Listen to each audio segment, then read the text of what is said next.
Hi, I'm Joe, and welcome to my shipping container house. I have to apologize to everybody. I got lumber laying everywhere here. We're building a deck right now, so we got little pieces laying all over the place.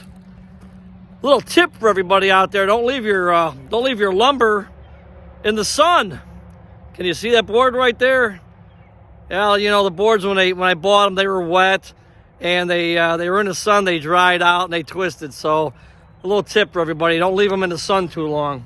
But this is the deck we're building. It's going to go from one end of the house to the other. And I wasn't sure what size boards I should use, the floor joists. So I went to an architect and I had an idea of what I wanted. So I told him the dimensions and he drew a real nice deck for me. It was worth every penny because now I know what size lumber to use. And it just made the job so much easier, worth every penny. Went back over to the building department and I told him I was going to put a deck on the front of the house, so there was a small fee for that. Paid that, I'm all set. Building inspector came out and all these cement piers that were put in, the inspector came out and he inspected them, told me it was okay to pour the concrete, and the deck should be done in a couple of days. But it's going to be nice because all we've been doing is crawling up and down this foundation to get inside the house. So it's really going to be a blessing. I noticed a couple things about this lumber. First of all, it's not exactly the same width. It's 5.5 inches wide, but it's off by 1/8, 3/8 of an inch. So what we're doing here is we put down about 4 rows, and then we snap the line. There's a pink line. I don't know if you can see it or not. I'll try to zoom in here, but there's a pink string right here.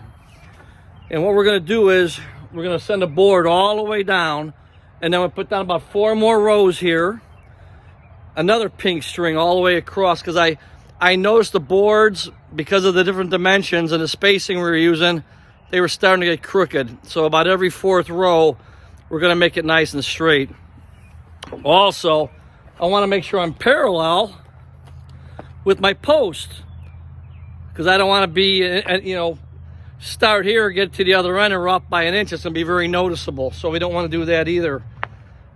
Another thing I've noticed is the thickness of the wood. It's not exactly the same, maybe because some of the wood is wet, but it's different thicknesses. And I noticed if you drag your feet across where the 2 boards butt up against each other, you could get your foot on it. So we're taking our extra time here, and let me show you what we're doing. I'm going to get down real close here, but we're routering all the ends of all the boards, rounding them off real nice so nobody will stub their toe or anything on them. Well, that's what we're doing this week. It's a beautiful Monday morning in Tennessee, and as always, be safe and welcome to Tennessee.